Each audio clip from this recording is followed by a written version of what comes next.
요즘 밤에 잠을 못 자는 분들 많으세요. 특히 50대, 60대가 그래요. 원인이 뭔지 알아요. 이대로 살 수 있을까? 이 생각이 자꾸만 떠올라서입니다. 저는 지난 3년간 100명이 넘는 노인분들을 만났어요. 그중 90명이 한 가지 공통점이 있었습니다. 연금만으로는 못 산다는 거였어요. 근데 여기서 흥미로운 점이 하나 있었어요. 같은 연금을 받아도 어떤 분은 해결했고 어떤 분은 계속 힘들어하고 있었다는 거죠. 뭐가 다를까요? 알았나 몰랐나 딱 그것뿐이었습니다. 부산에 사시는 김영애 할머니를 처음 만난 건 GS 편의점 야간 알바를 하시고 있을 때였어요. 나이가 65세였습니다. 할머니 밤 11시부터 아침 7시까지. 왜 이런 일을 하시냐고 물으니 할머니가 웃으셨어요. 뭐, 5월 연금이 77만 원이니까요. 손주 것도 챙겨야 하고 한 달 생활비가 150만 원인데 연금은 77만 원 매달 73만 원이 부족한 거예요. 그럼 편의점 알바로 한 달에 약 60만 원에서 70만 원을 벌어요. 그럼 된다고 생각했거든요. 하지만 할머니는 피곤했습니다. 밤을 샌 다음 날 몸이 안 좋아지기 시작했어요. 허리가 아프다고 호소하셨습니다. 2년 뒤 저는 할머니를 다시 만났어요. 같은 편의점인데. 이번엔 낮 근무였습니다. 할머니 뭐가 바뀌었어요? 할머니 눈이 반짝였습니다. 아, 그게 말이야. 누가 알려줬어요. 주거급여라는 게 있다고. 주거급여. 근데 자꾸 미루다가 한 달 뒤 신청을 했는데 선생님 3년을 소급해서 줬어요. 처음엔 믿을 수가 없었어요. 할머니는 그 돈으로 낮 근무 시간대를 찾았습니다. 지금은 편해요. 낮에 일하니까 밤에 자고 손주도 더 챙겨줄 수 있고 가장 중요한 건 할머니가 말했습니다. 내일이 기대가 된다는 거예요. 서울에 사는 박진수님은 대기업에서 30년을 일했어요. 정년 퇴직할 때 월급이 350만 원이었습니다. 이 정도면 괜찮겠지라고 생각했어요. 근데 연금이 시작되니까 이게 뭐야. 월 105만 원 퇴직 전에 3분의 1도 안 되었습니다. 박진수님은 충격을 받았어요. 30년을 다닌 회사인데 내 노후는 이 정도야. 아내한테 짜증을 냈어요. 아내도 전업주부라서 다른 수입원이 없었거든요. 우리 세대가 잘못 태어난 건가. 박진수님은 그 생각에 사로잡혔습니다. 한 1년을 그렇게 우울하게 지냈어요. 그러다 어느 날 라디오에서 한 노인분의 인터뷰를 들었습니다. 정부 지원이 많아요. 우리가 몰라서 못 받는 거지. 박진수님은 호기심이 생겼어요. 내가 못 받는 게 뭐가 있을까. 그렇게 찾아본 거예요. 그리고 한 가지를 발견했습니다. 영목이지. 박진수님은 서울 강남에 집을 가지고 있었어요. 3억 원대 집이었습니다. 아, 근데 현금이 없었어요. 이 집을 살면서도 매달 돈을 받을 수 있다고 처음엔 믿지 않았어요. 하지만 은행에 상담을 받아보니 사실이었습니다. 월 170만 원을 드릴 수 있습니다. 박진수님의 얼굴이 변했어요. 연금 105만 원 과 영목이지. 170만 원은 275만 원. 여전히 350만 원에는 못 미쳤지만 괜찮은 수준이 되었습니다. 근데 여기서 끝이 아니었어요. 박진수님은 또 다른 기회를 찾았습니다. 내가 너무 놀 것 같은데 뭔가 일을 해봐야겠다. 그래서 정부 일자리를 신청했어요. 이력서를 쓰고 면접을 봤습니다. 떨렸어요. 이 나이에 내가 채용될까? 하지만 됐어요. 한 달에 약 80만 원에서 90만 원을 주는 공공근로 일자리였습니다. 그렇게 되니까 연금 105만 원과 영목이지 170만 원. 공공근로 90만 원은 365만 원 더 버셨습니다. 정년 퇴직하기 전보다 더 당신 정말 박진수님이 뭘 가장 기뻐하셨는지 알아요? 돈이 아니었어요. 아내한테 화풀이하던 자신이 없어진 거였습니다. 여보 미안했어. 내가 한심했어. 아내가 말했어요. 당신이 한심한 게 아니라 당신이 방법을 몰랐던 거야. 대구에 사는 이미영 할머니는 월 연금 110만 원을 받고 있었어요. 할머니가 제게 보여준 거는 통장에 적힌 지난 1년치 지출입니다. 보세요. 매달 180만 원이 나가요. 뭐에 쓰세요? 기본 생활비 120만 원. 약 20만 원 의료비 30만 원. 할머니가 계속 읽었어요. 남은 10만 원은 손주 용돈이에요. 연금 110만 원으로 매달 180만 원을 써야 하는 거예요. 매달 70만 원이 모자랐습니다. 어디서 그 돈을 구하지? 할머니가 한숨을 쉬었어요. 아들한테 손을 벌려요. 할머니는 죄책감이 있었습니다. 내가 아들한테 폐를 끼치고 있다는 게 심지어 더 문제가 있었어요.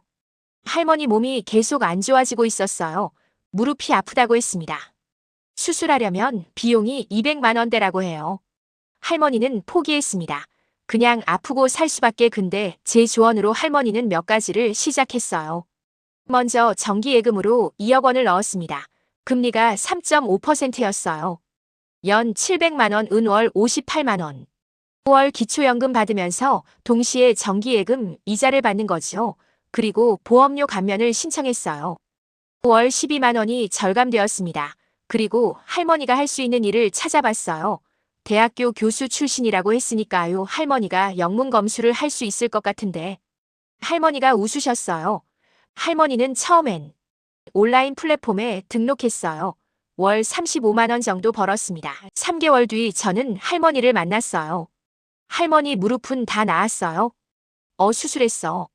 아니요, 근데 일을 하면서 몸을 자꾸 움직이니까 약간만 아프더니 많이 좋아졌어요.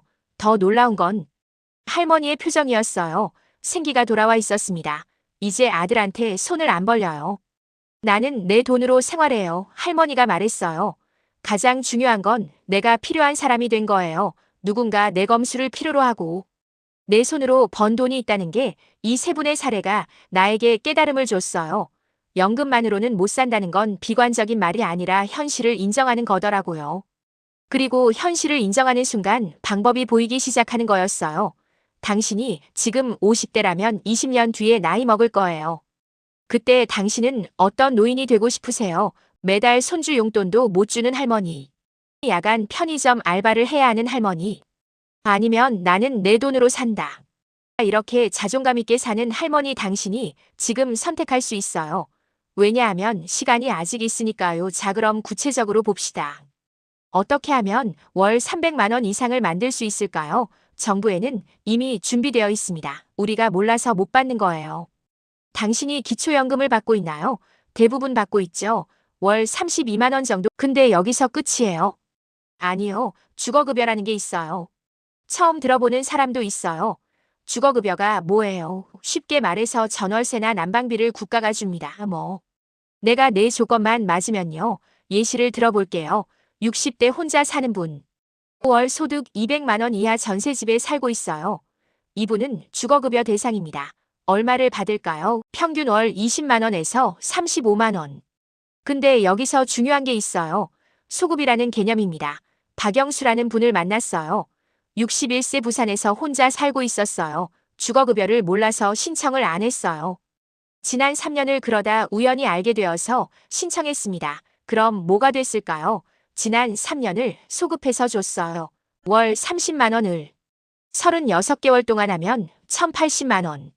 박영수님은 충격을 받았습니다. 3년을 못 받았어요.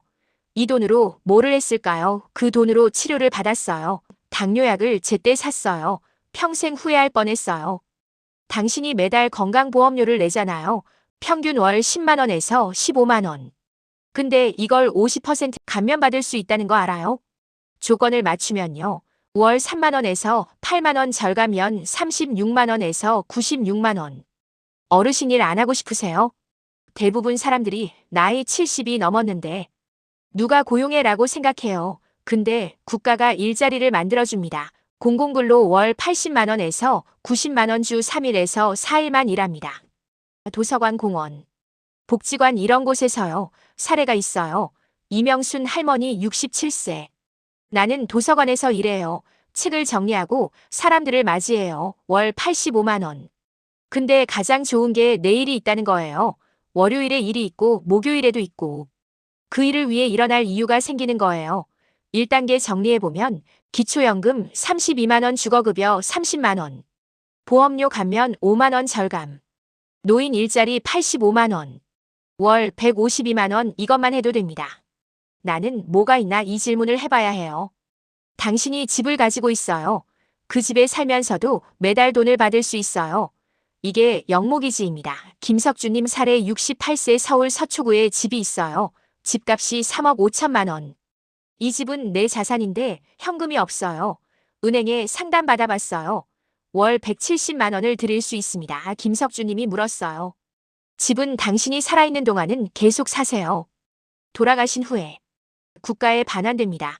김석주님은 결정했어요. 해봅시다. 지금 김석주님은 월 영목이지 170만원, 월 연금 110만원, 일감 60만원, 온라인은 총 월 340만원 충분해요. 당신이 은행에 돈이 좀 있다면, 예를 들어 2억 원이 있다면 지금 금리가 3에서 3.5%예요. 2억 원 곱하기 3.5%. 연 700만원, 월 58만원. 풀타임은 힘들어요. 이건 당연해요. 나이 들면 체력이 줄어드니까요. 근데 시간을 자유롭게 사용해서 일할 수는 있어요.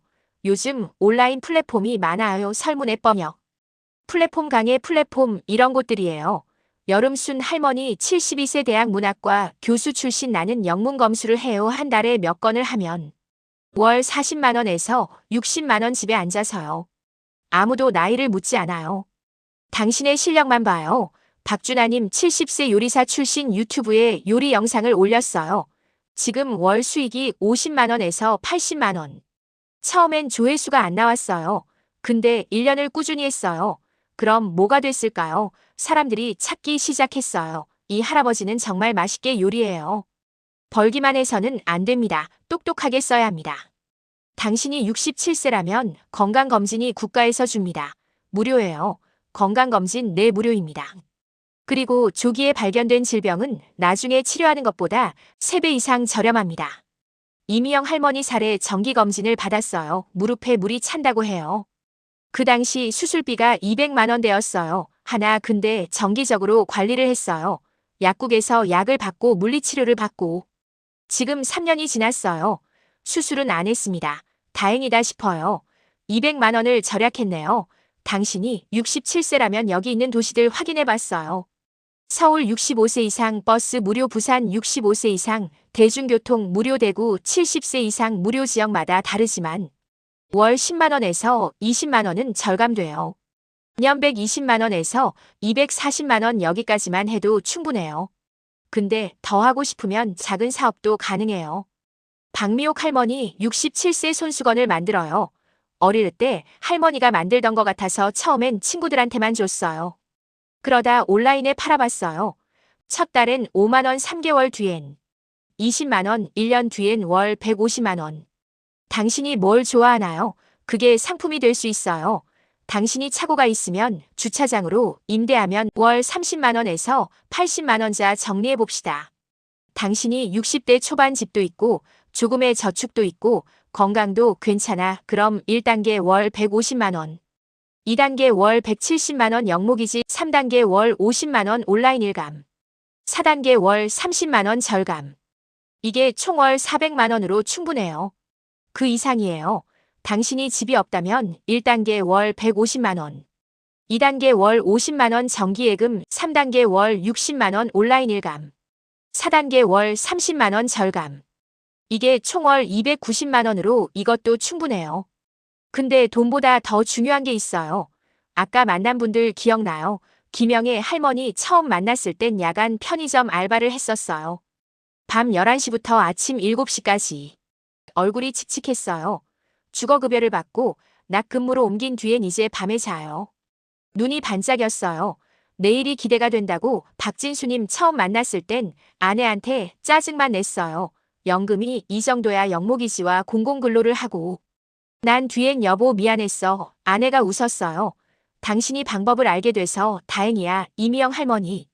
처음 만났을 땐 아들한테 손을 벌렸어요. 죄책감이 있었어요.